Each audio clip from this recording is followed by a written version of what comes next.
May 18th, we've got a lot going on, and kind of a big lineup of days, really May 18th through May 23rd. I'm going to handle each day one at a time because there's so much going on. There's a fast series of transits um, throughout this whole time, and on May 18th, we have way more than what I'm about to say going on, but I'm just going to kind of highlight it. But when I'm talking, I'm also taking into account many other transits that are operational on May 18th. I may just not call them out because it just starts to sound like a laundry list of transits. I find it more helpful to try to find the overall meaning so I can grab one thing and at least remember that personally. That's just me.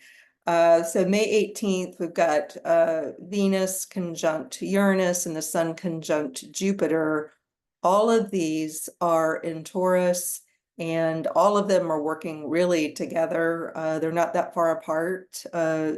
Venus, Uranus, Sun, Jupiter, they're all like a raft of planets just kind of floating together in the sky.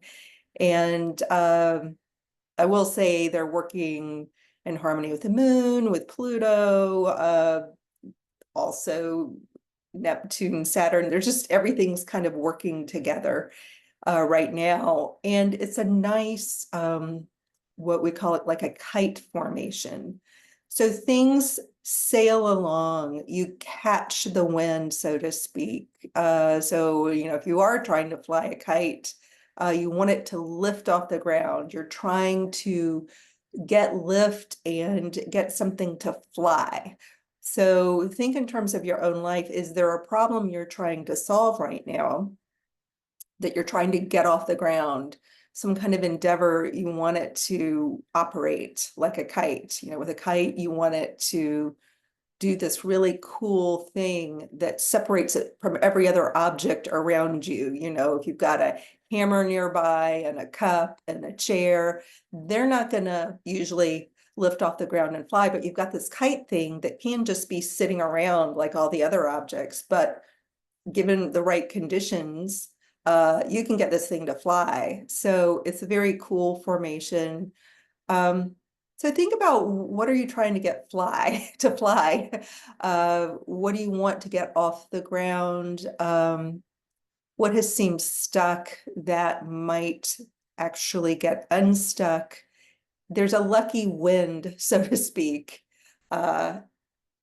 Really, this kind of raft of days, May 18th through the 23rd, but you could even be thinking about this on, I'm recording this on the 16th or, on the 17th. Be thinking about this. It's not like one moment usually. Usually it's just a whole set of circumstances. If you're in the energy, using it the right way, amazing things can happen. But things will happen very quickly and easily under the right conditions. A kite is not going to fly if you stay indoors.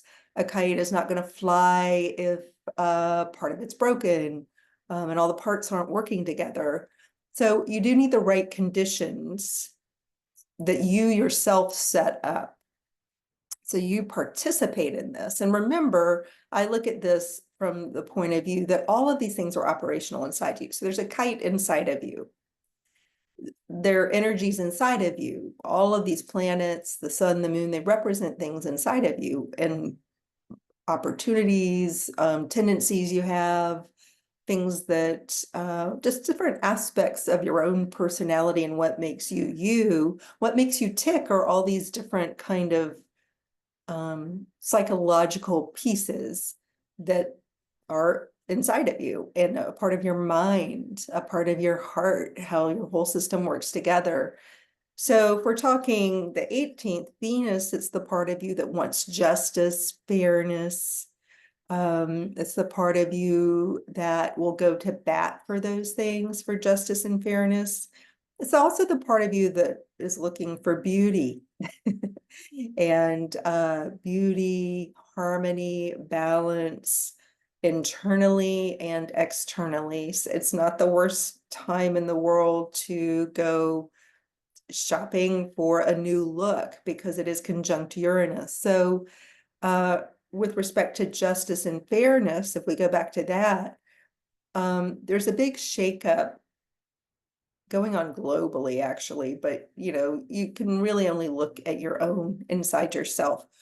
Where are you shifting how you approach what's just and fair? You're more likely to speak out and go to bat for things that you feel you need to go back to bat for. That doesn't mean, Venus is involved. This doesn't mean you have to be aggressive or overly confrontational, but it does mean some of you may be speaking up. You may already notice this, like I said, it's not limited to that one day. You may already be more likely to speak up and go to bat for yourself, stand up for yourself and speak up for yourself in a situation. It's a great time to do that. Sun is also conjunct Jupiter. So, the thing to watch out for here is that your ego doesn't get in the way of this, because you'll get more traction going to bat for something you really think needs to be corrected. If you can manage your ego, you have help in this. Your emotions on this day, May 18th, can be very balanced and deeper. You can express your deeper emotions with more balance. It's a great time to have these conversations with more balance. If you need to have a conversation with yourself or with others, it's a beautiful time to be understood, say what's on your mind, go a little deeper in a conversation, or just within yourself in your own internal conversation, so that there's movement. There's a type of movement that can be almost like magic. It's so amazing when a kite actually does fly. It can go so far up and stay up there and dance around. It's amazing what you can do with this little thing shaped like a kite when the right conditions are there.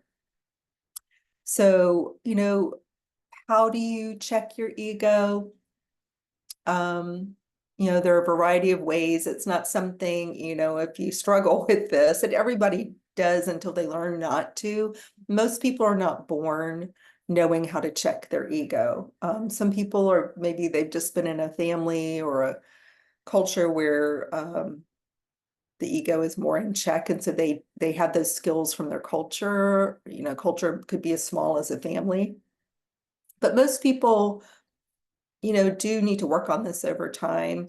And so some tips, it's noticing, are you coming from a place, especially if you want to go to bat for something that's just and fair, can you come from a place of just pointing out the facts? Sometimes that's helpful to remove the ego so that it's not this big emotional thing about you, if you're having a conversation with someone else, but it's more like the facts are this, the facts make me feel this way, and always putting out some openness in the conversation, like I could be wrong, tell me where I'm wrong, but this is the way it feels to me. I know my feelings aren't, like your feelings aren't wrong, but sometimes the way you view something might be misinformed. You don't have all the facts. You don't know what the other person or people are thinking, or maybe even all the facts in general, you just don't know.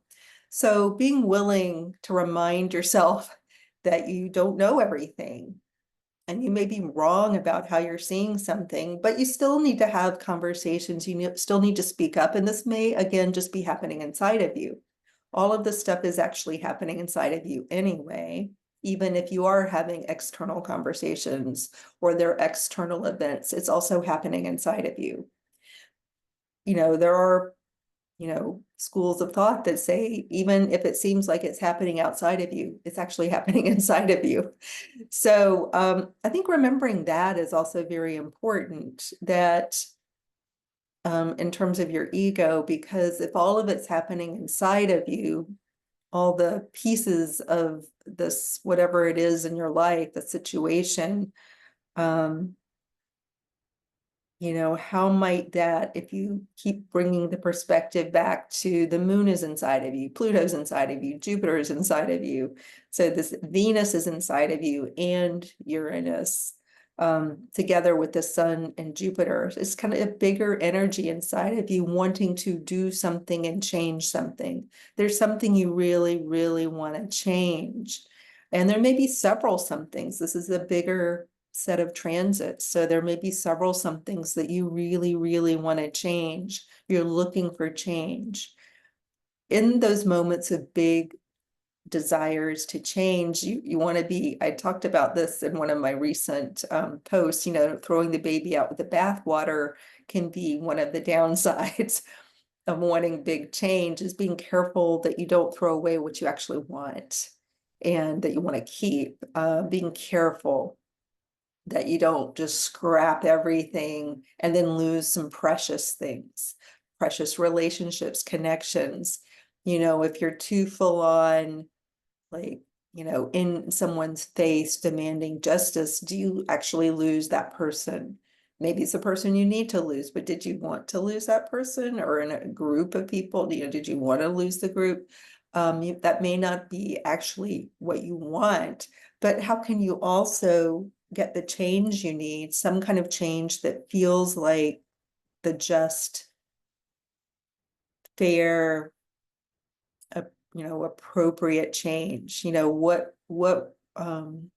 you really, what wants to happen here is bringing things into balance and harmony that have been out of balance and harmony. So looking at it that way, and recognizing that you can go over the top and be a little too myopic, meaning you're just focused on you to the point that you lose something, you lose the battle, you lose something important to you. So being able to open up your perspective to see other sides, to be a good listener. Being a good listener might also be very important here, depending on, and whether it's listening to yourself, being a good listener to yourself, pausing long enough to have a conversation with yourself and hear the different sides inside of you, so that you're not just one part of you isn't driving the whole thing, like your ego. And even if you are in part looking for something fair and just and bringing something into harmony, when your ego's too locked into it, your ego's never really harmonized. That part of your personality, if it gets too big, it's never really, it's really just about you. It's the part of you that's very self-focused. And that's not always, even if you yourself do need to focus on yourself and you do need to bring a situation into balance for yourself, for your overall health and well-being, there is a way you can also make it too much about yourself. And I know that can sound confusing when you're really emotionally embroiled in some kind of situation or something, you know, your emotions, it can be hard to focus on, how do I make meaning of this? What I would say is, be a good listener, even if it's just to the different voices inside of you who have opinions. And, or if you're talking to people, you need to really pause and listen to what they're saying, so that hopefully they will also listen to you. And so making room at the table, you know, with Uranus there and Venus, making room at the table, whether the conversation table's inside of you, the committee's inside of you, or you're really talking to other people, you're making room at the table for more opinions and more input in a way that's respectful. And really a full form of listening is actually not just having ears and being able to repeat back the words someone said, but really hearing them and listening, getting what they're saying. Are you getting what they're saying? Can you understand where they're coming from? Even it doesn't mean you drop everything you want or think. It just means, can you open yourself up enough to really take in what the other person is feeling, the other side, what they might be feeling? When you can do that, sometimes miracles can happen. It's a scary thing to do if you feel like another side is really wrong, grossly wrong. It can be really hard to open yourself to really hearing them, because it feels like it's going to be dangerous to do that almost. But I've noticed in life, when I can do that and stretch myself to do that, miraculous things can occur. I don't even know why. But that's the wisdom I think that's here for us all to unlock with whatever we're dealing with. All right, take care.